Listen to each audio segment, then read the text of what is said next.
is it time for Potter to go? If you look at their last game against Spurs, that sort of gives a significant that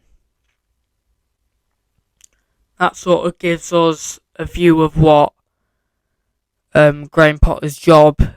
It sort of gives us a significant view of what Graham Potter's job is at Chelsea. In Sunday's game against Tottenham, they lost 2-0. I think this is getting a bit of a joke now for Chelsea. This is getting to be a bit of a joke because their team went from being this Champions League winning team to this 10th in the Premier League table team. They won 78% of their tackles on Sunday. They had 10 of their shots on target and 5 of their shots off target. The 10 that they had on target, they should have at least scored one of them, you'd expect. Raheem Sterling just isn't good enough. If you look at the passes they've been playing this season against Southampton, none of them were a threat to Southampton's team. James Ward-Prowse, give credit to him, scored an amazing free kick. But on Chelsea's side, most of their passes were either a tiny bit in the second half of the pitch or in their half. The passes they play just aren't significant enough. They just don't lead to anything. Both teams fouled 10 times each on Sunday. Not good enough if you want to not be getting yellow cards. I mean, they've got more things at the minute. The least they need is yellow cards and red cards. They don't need players to start getting suspended. Having 5 shots on target, 2, sorry, not 10 shots on target. I read that wrong.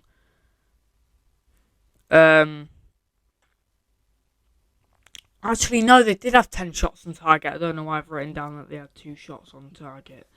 But they had 5 shots off target. Not good enough for Chelsea.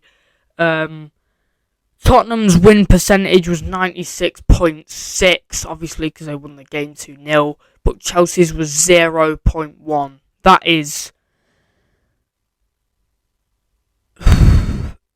is a shambles for Chelsea. Oliver Skipp, give full credit to him, scored his first debut goal against Tottenham.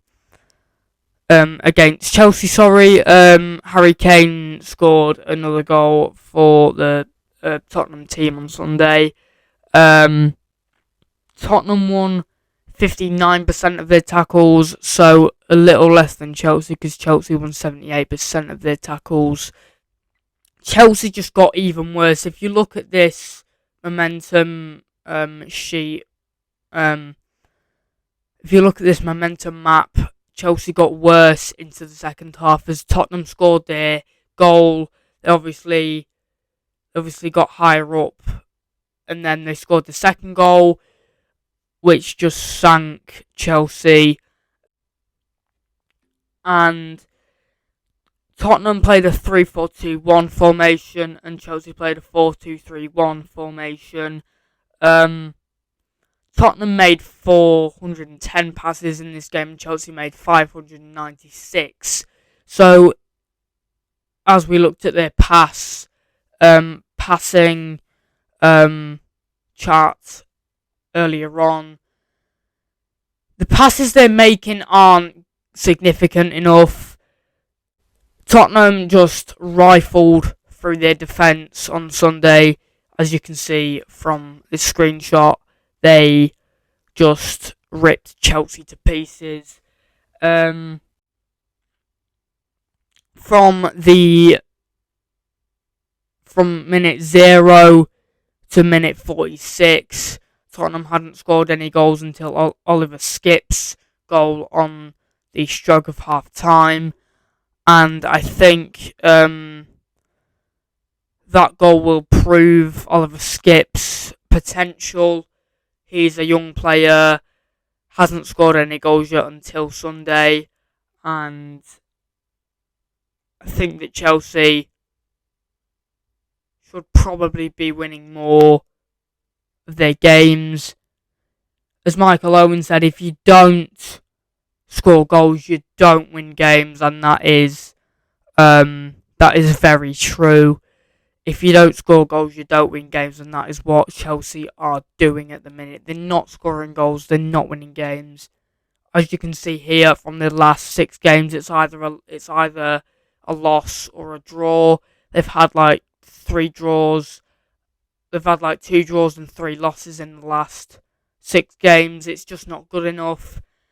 They are 1-0 down in the round of 16 first leg to Dortmund. But we also have to give credit to a player that I highlight for some part of this game, Emerson Royal, who has been ruthless for Tottenham in these last games. As you can see, his potential will grow, and he had a bit of criticism with his no-look shot against Sporting that could have won Tottenham the game in the Champions League. He had some criticism for that, but Emerson Royal has been ruthless for Tottenham. At Real Betis, when he was playing, when he was at Barcelona. When he was at Barcelona, he went on loan to Real Betis, and his duels were mostly 50 to 60. This was when he played in the season against in season for Real Betis, and the minutes he played for Real Betis in that season were over 300. So for this Tottenham team, he's guaranteed to play more games this season, and I think when we obviously look at the potential players have, some of them not massive, some of them quite good, and yeah, with Tottenham winning 59% of their tackles, you know, it's not just the tackles you need to win your games, but tackles do put a significant part in the game for you to win the game, and I think that's what gave Tottenham the win. The play was good under Antonio Conte. They've been superb in the last few games. They won to Tottenham at the Tottenham Hotspur Stadium, and a statistic here: Manchester City have not won a single game at Tottenham's new ground. Haven't won a single game at Tottenham's new ground. But yeah, that just goes to show what Chelsea need to improve on. Yeah, I just think it's just not good enough. They've got a -2 goal difference in the Premier League. They've had 25 shots against this season. Yeah, they're 10th in the Premier League. Tottenham are 4th, I think. Yeah, it's just not good enough for what Chelsea need to do for their criteria.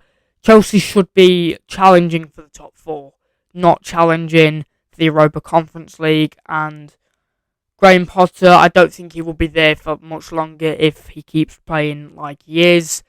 I think with this Chelsea team, obviously they've bought players in the January transfer window. Madueke cost about 63 mil. Enzo Fernandez cost over £107 million. Mudryk cost nearly £100. João Felix was a loan deal. And if we look at this João Felix heat map from the West Ham game, he's not getting in the significant places that he should be in to score goals. He did score a goal in that game, but, just one goal doesn't really prove anything, does it? If we look at his heat map for this game, he's mostly been on, he's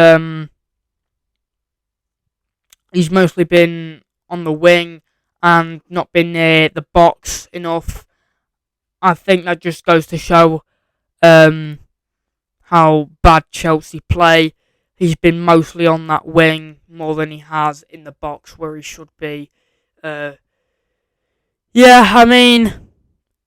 Chelsea's playing style, with Chelsea's playing style in this game they played a 4-2-3-1, which, let's be honest, isn't good enough. I mean, with how João Felix played on that right wing, the heat map showed that most of his movements were on that right wing and not in the box. He did score a goal in that game, but most of his movement was on the right wing, and probably should be more in the box to get goals. This Chelsea team just isn't good enough, and I think needs to improve. But yeah, there we have it. Will Graham Potter get sacked? It's up for debate. But if Chelsea leave it any longer and don't start improving, they could do. Give it a like, subscribe, and I'll see you in the next one.